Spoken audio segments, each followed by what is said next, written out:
The Rise of the Ogre. Episode 4.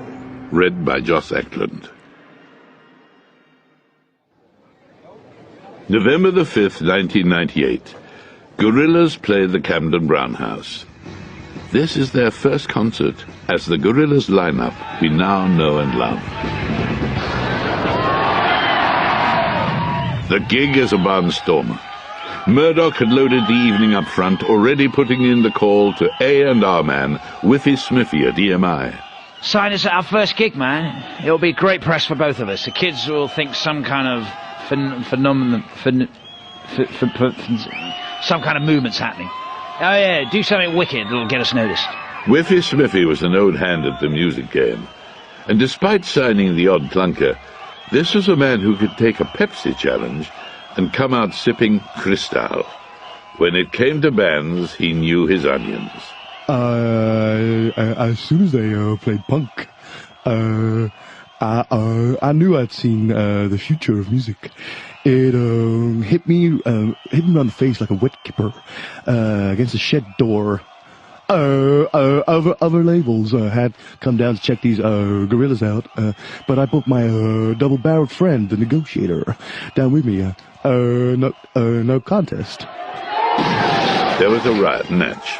Whiffy, with inimitable style, let off a few rounds from his pump-action sawn-off, forced his way through the crowds, and grabbed those all-important signatures. Gorillaz was signed. One gig, one song. November the 6th, 1998. The Gorillaz record label signing party. For the signing party, the record label pulled out all the stops, with no expense being spared.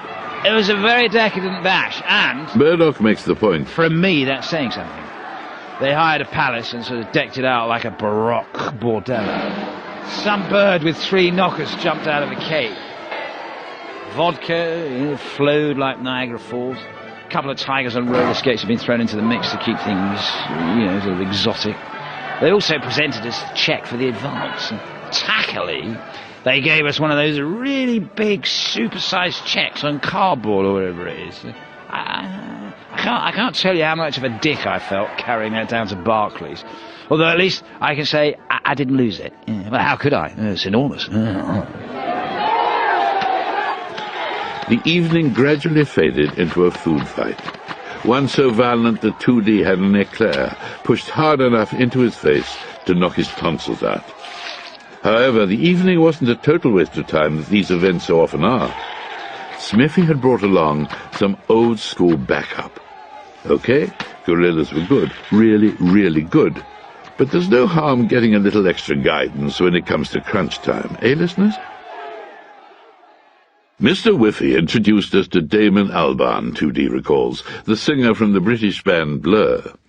Him and Murdoch didn't really get on immediately, due to the kind of competitive one-upmanship they both display. The first thing Damon said to Murdoch, pointing down at his boots, was, "Your Cuban heels are crap. Look, mine are the proper sort." Damon was wearing a pair like Murdoch's, but with solid silver heels and big fancy gold spurs. I think Murdoch was a bit humiliated. He's very proud of his shoes. However, Gorillaz and Albarn swiftly became close friends, bonding over a mutual love of great music, coupled with a shared Genghis Khan-like sense of ambition. His support and input, despite what Murdoch maintains, has been an invaluable asset to Gorillaz from the outset. He became a paternal figure, sometime producer, and an ingenious fixer for the band. It was his knowledge of the industry that without a doubt helped Gorillaz avoid some of the more obvious pitfalls. Murdoch, however, once again had more pressing matters to attend to that evening than hanging out talking about music. Mr. Nichols had his thieving magpie eyes on 2D's new belle, the lovely young chanteuse, Miss Rachel Stevens. He spent most of the evening lulling and beguiling her with his magical, intoxicating mantra. Go on. Go on. Go on. Go on. Go on. Oh, go on. Finally, when she could resist his potent charms no more, she threw her drink in his face and stormed out. 2D and Rachel split up the next day due to Murdoch's incessant pestering. Stewpot, she explains, that's 2D's real name. Well, we were deeply in love. Well, I mean, I still do love him, but it's just that Murdoch, every time 2D's back was turned, he was like trying it on with me, and it kind of just ruined our relationship, you know, and actually it ruined a couple of my T-shirts, come to think of it. Having banked the 7-foot check, Gorillaz wasted no time in decking out that Kong Studios shell with the high-tech super slick junk that you can see there today. Spaz to the max, Gorillaz undertook the enviable task of recording the world's greatest debut with themselves at the helm. As Murdoch explains, well, if the ship crashes, there's no one else to blame but ourselves. Suits me fine. November the 31st, 1998. Gorillaz commenced recording of the album at Kong Studios. Whiffy set Murdoch, 2D, Russell and Noodle to task. Give me the goods, he told them, and I'll do the same for you. Agreed? All right, Smithy, says Murdoch. No need to sound all dramatic. That's what we agreed by signing the contract, surely. So keep your stupid ginger wig on, mate. I'm about to blow your mind. Gorillaz knocked out 40 tracks, then cut them down to 15 mini-masterpieces. The buzz around Gorillaz was spreading through the music world like wildfire. The new kids on the block were hot, and everyone knew it. Despite every attempt to keep things under wraps until it was finished, the first in a long line of superstar collaborators popped round to borrow some sugar from the residents of Kong Studios, and ended up appearing on the album. The first up to the batter's mound. Miho Hattori confirms Russell, the Japanese singer from Chiba Mato. She harmonized with Noodle on the vocals for Rehash. The track became the opener for our debut album. Now might be a good point to go into the history of Kong Studios, the fantastic Willy Wonka-type cathedral of crap that Gorillaz live in. How the hell did Murdoch ever acquire such a grand decaying palace of sin before Gorillaz even sold a single record, huh? Well, we hear here now from the man himself, here. Bin the thesaurus for a second, I'll tell you what happened.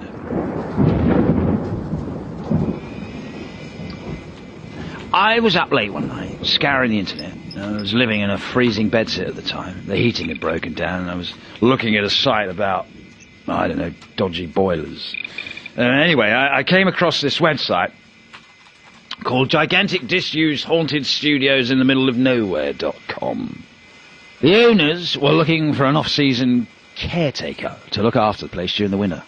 They said in the ad they'd be back in 6 months, but I got the impression that they were trying to get rid of the place for good. And when I turned up at the interview, obviously the only applicant, they chucked the keys at me and then ran off down the hill screaming. I just looked at the place and thought, wow, I'm home. You can make as much noise as you like here. I used the place as a studio base initially where we put Gorillaz together, but it became our home, our headquarters, and also the online gateway between us and our fans. Right from very early on in Gorillaz' career, we made sure that people, had access to the joint. By hooking up cameras in every room, people could check out what was going on at Kong Studios via the website Gorillaz.com. The website, Gorillaz.com, has been incredibly well received, winning many awards for its innovative and pioneering approach. From the date of its launch to the present day, Gorillaz' website received more hits than all the other acts on the band's record label combined. We filled the place up with games, toys, videos, and many interactive elements, adds Noodle. We created message boards where our audience members and people who entered the website could talk to each other.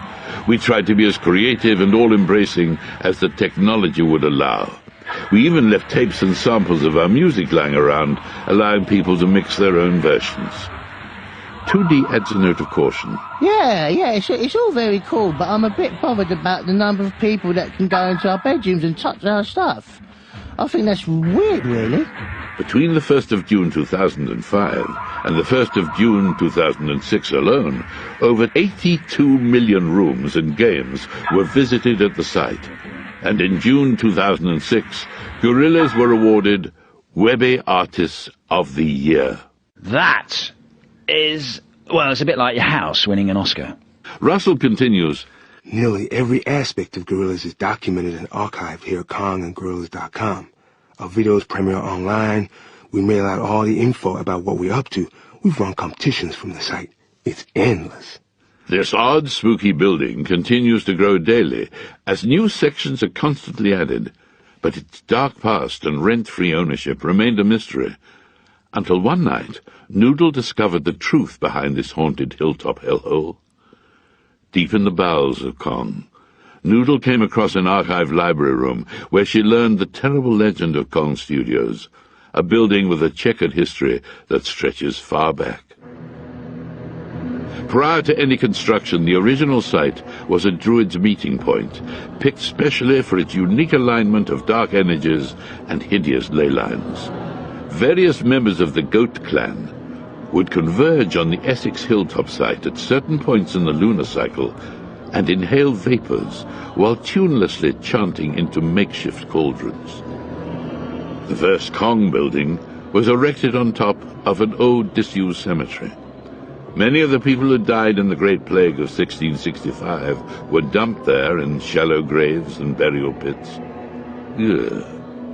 The Kong Mansion, which still stands today, was built in 1749 to house the decadent hedonist Sir Emmerich Kong, a giant barking brute of a man who would host the debauched sadistic meetings of his King Kong Club.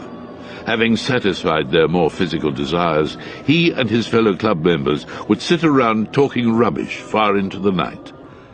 It is said that his ghost still wanders around Kong kitchens in the early hours, moaning in deep haunting tones for, "Ah, a glass of water." The current building is also situated next to one of the biggest landfill sites in the country. It's not just fridges, washing machines, and tractor tires. We're talking about old nappies, colostomy bags, mad cows, and rotten alien torsos. In the middle of summer, when the heat rises, the stench that oozes up through the soil from this pit is unbelievable. Like someone cooking turds or something. Prior to Gorillaz, the most recent owners were a bunch of Hell's Angels, a biker gang who called themselves the Nomads, who used the building as their clubhouse. One night back in '93, they held a massive party and invited Hell's Angels from all over the Midlands. The local police chief reckoned there must have been nearly 2,000 bikers crammed into the hangar room of basement number 3. However, when some of their meth-drinking frolics went haywire, a fire started. Someone had locked the main doors, so no one could escape. They all got burnt to a crisp. Murdoch explains the appeal. Kong Studios is so stuffed full of dead stuff, bad karma, and sick vibrations. It's no wonder that the place lay vacant for so long, you know. It was in the September of '98 when the fledgling but aging rock star Murdoch Nichols picked the keys up, and from that day forward, Gorillaz and Kong were married together eternally. Bargain! Kong Studios can do strange things to a man. It seems to be a magnet for weirdness, the paranormal, the malcontent, and me. It has an effect on everyone who enters. Seriously, check the place out. It's full of these freaks. Apparently, one night, Lenny Kravitz turned up and rested his balls in the face of a gay polar bear. I love this gaff. It makes Batman's place look shit. Although the weather's always pretty grim around here. Always. So much of the Gorillaz' entire existence has been played out at Kong Studios, agrees Noodle.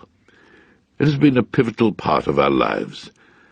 It seems sometimes like the building is impossible to escape from. But more of that later. Let's get back to the main story. Where were we? Oh yes, the Gorillaz are just about to make their first album. Extracted from The Rise of the Ogre by Gorillaz, published by Penguin Books.